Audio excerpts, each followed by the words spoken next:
Chapter X. Fifth year of the war. Trial and execution of the Plataeans. Corcyraean.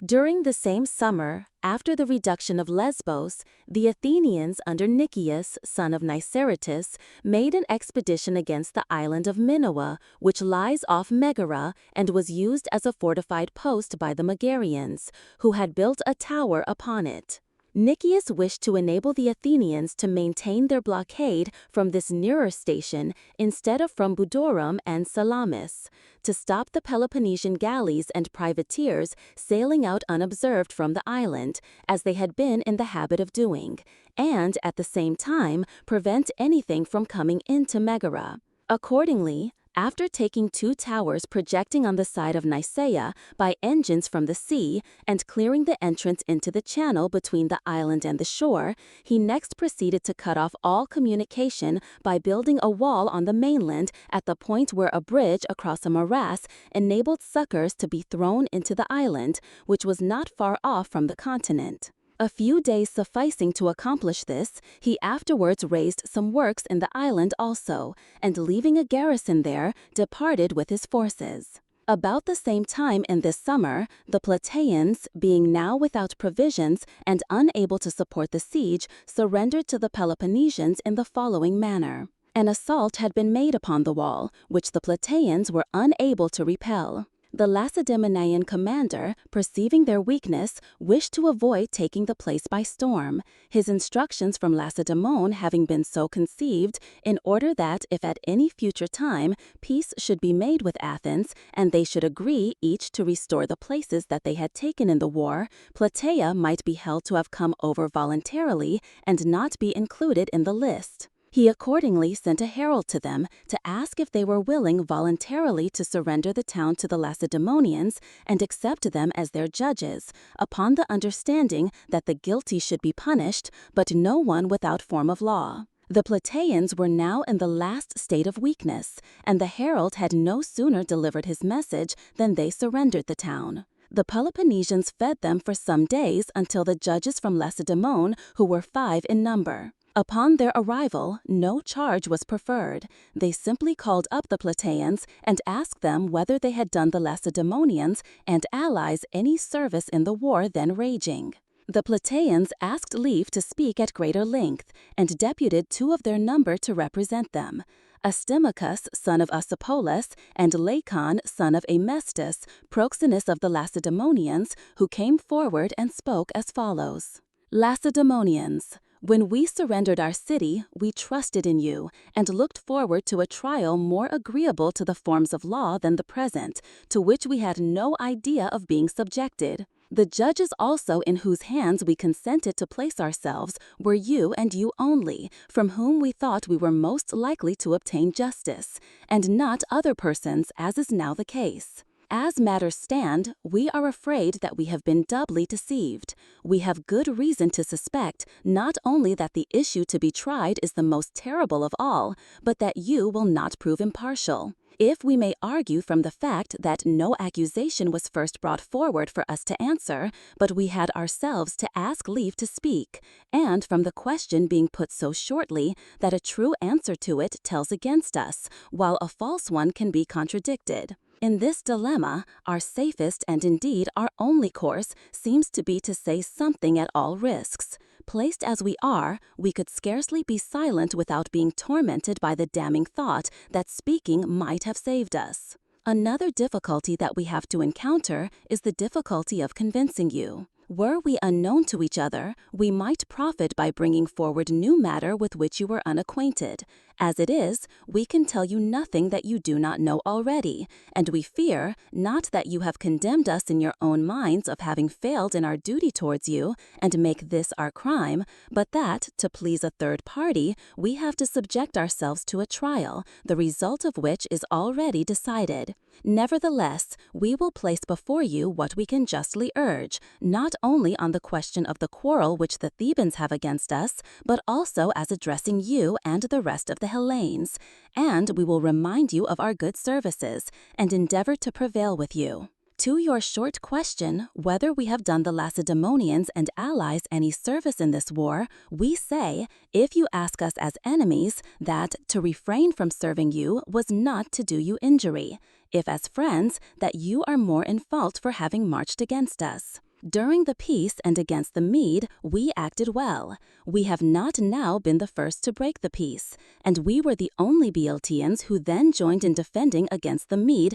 the liberty of Hellas. Although an inland people, we were present at the action at Artemisium. In the battle that took place in our territory, we fought by the side of yourselves and Pausanias, and in all the other Hellenic exploits of the time, we took a part quite out of proportion to our strength. Besides, you, as Lacedaemonians, ought not to forget that at the time of the great panic at Sparta, after the earthquake caused by the secession of the Helots to Ithome, we sent the third part of our citizens to assist you. On these great and historical occasions, such was the part that we chose, although afterwards we became your enemies. For this you were to blame. When we asked for your alliance against our Theban oppressors, you rejected our petition and told us to go to the Athenians, who were our neighbors, as you lived too far off. In the war, we never have done to you and never should have done to you anything unreasonable. If we refused to desert the Athenians when you asked us, we did no wrong.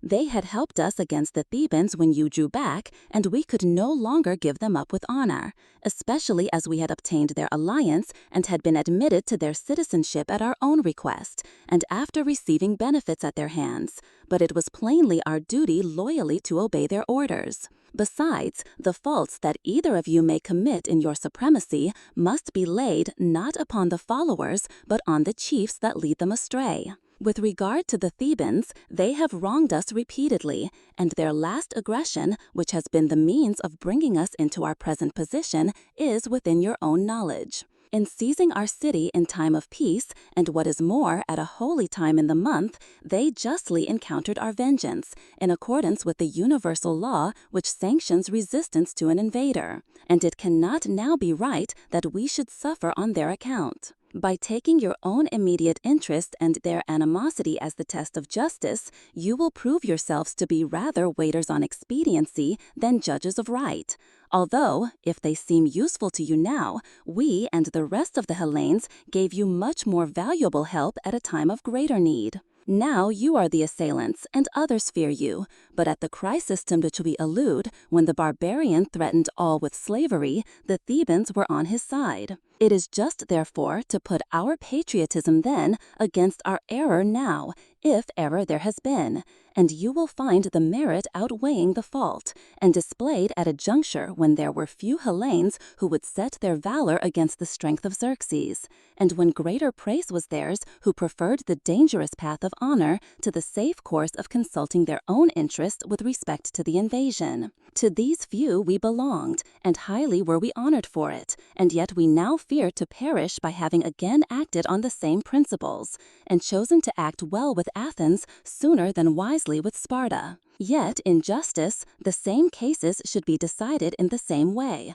and policy should not mean anything else than lasting gratitude for the service of a good ally, combined with a proper attention to one's own immediate interest. Consider also that at present the Hellenes generally regard you as a pattern of worth and honor, and if you pass an unjust sentence upon us in this, which is no obscure cause, but one in which you, the judges, are as illustrious as we, the prisoners, are blameless, take care that displeasure be not felt at an unworthy decision in the matter of honorable men made by men yet more honorable than they, and at the consecration in the national temples of spoils taken from the Plataeans, the benefactors of Hellene. Shocking indeed will it seem for Lacedaemonians to destroy Plataea, and for the city whose name your fathers inscribed upon the tripod at Delphi for its good service, to be by you blotted out from the map of Hellene, to please the Thebans. To such a depth of misfortune have we fallen,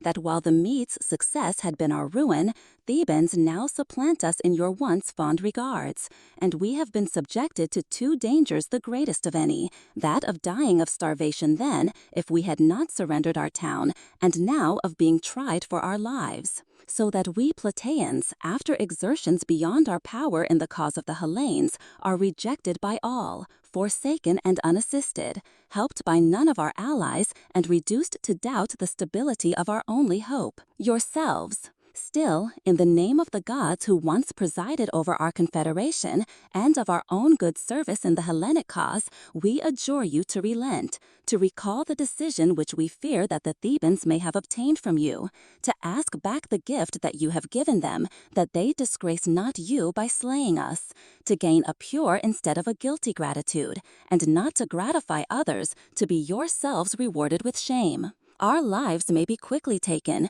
but it will be a heavy task to wipe away the infamy of the deed, as we are no enemies whom you might justly punish, but friends forced into taking arms against you. To grant us our lives would be therefore a righteous judgment, if you consider also that we are prisoners who surrendered of their own accord, stretching out our hands for quarter, whose slaughter Hellenic law forbids, and who besides were always your. He at once endeavored to bring about a settlement, and persuaded the two parties to agree together to bring to trial 10 of the ringleaders, who presently fled, while the rest were to live in peace, making terms with each other, and entering into a defensive and offensive alliance with the Athenians. This arranged, he was about to sail away, when the leaders of the commons induced him to leave them 5 of his ships, to make their adversaries less disposed to move, while they manned and sent with him an equal number of their own. He had no sooner consented than they began to enroll their enemies for the ships, and these, fearing that they might be sent off to Athens, seated themselves as suppliants in the temple of the Dioscuri. An attempt on the part of Nicostratus to reassure them and to persuade them to rise, proving unsuccessful, the commons armed upon this pretext, alleging the refusal of their adversaries to sail with them as a proof of the hollowness of their intentions, and took their arms out of their houses, and would have dispatched some whom they fell in with if Nicostratus had not prevented it.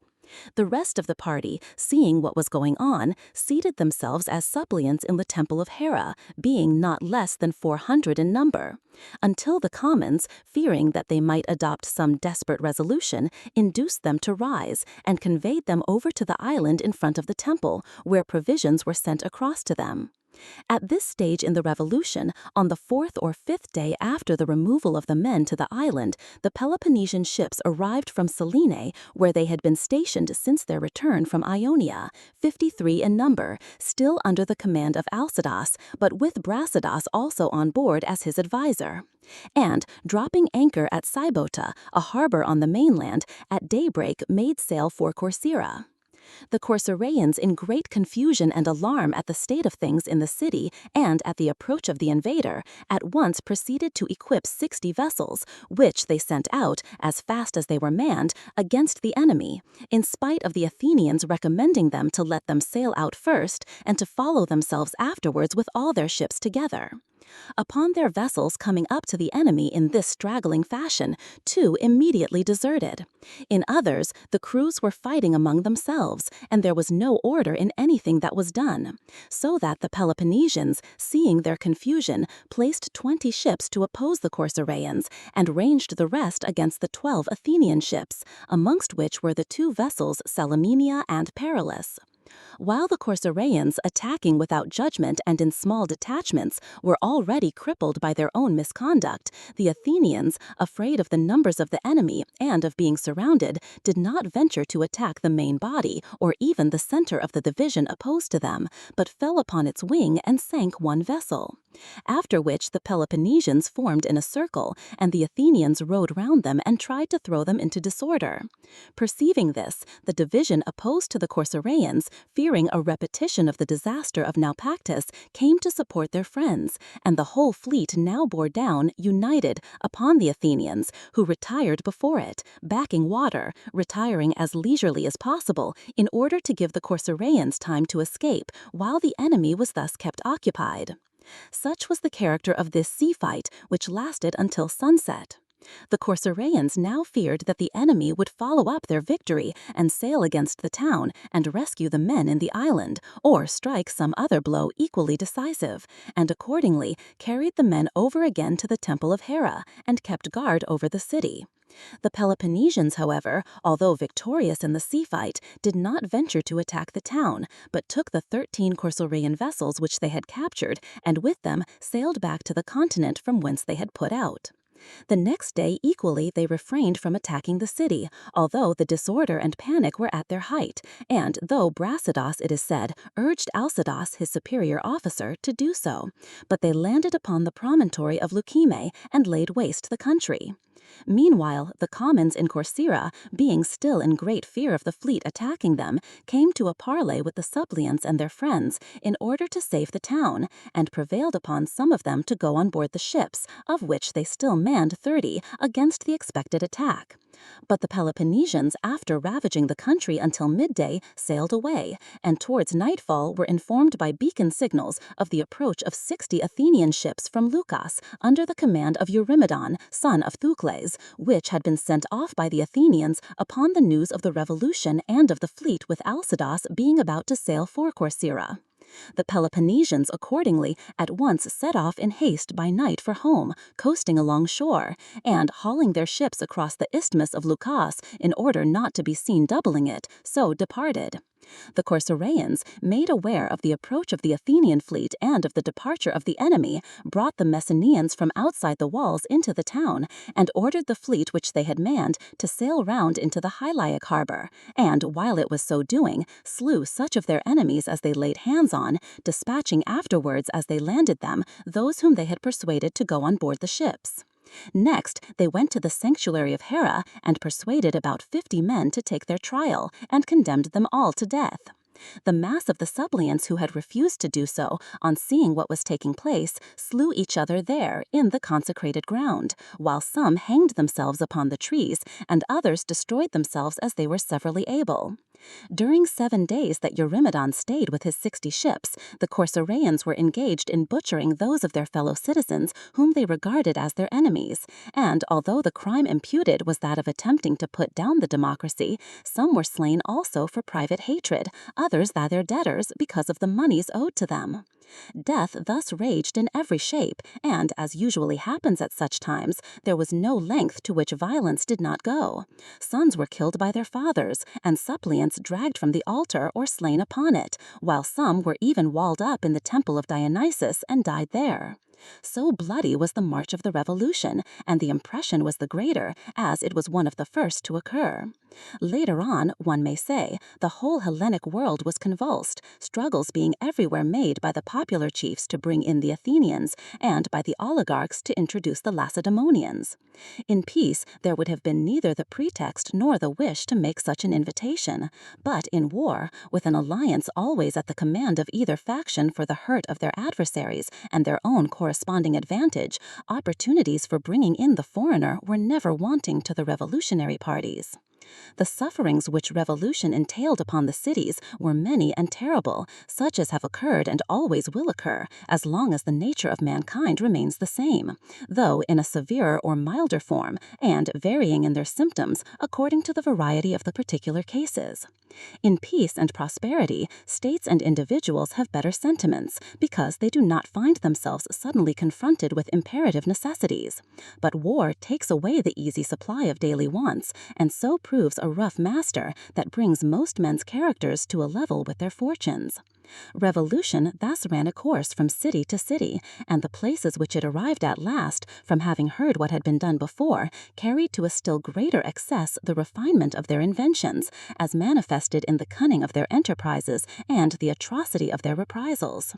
Words had to change their ordinary meaning, and to take that which was now given them. Reckless audacity came to be considered the courage of a loyal ally, prudent hesitation spacious cowardice, moderation was held to be a cloak for unmanliness, ability to see all sides of a question, inaptness to act on any. Frantic violence became the attribute of manliness, cautious plotting a justifiable means of self-defense. The advocate of extreme measures was always trustworthy, his opponent a man to be suspected. To succeed in a plot was to have a shrewd head, to divine a plot a still shrewder, but to try to prevent having to do either was to break up your party and to be afraid of your adversaries. In fine, to forestall an intending criminal or to suggest the idea of a crime where it was wanting was equally commended, until even blood became a weaker tie than party from the superior readiness of those united by the latter to dare everything without reserve.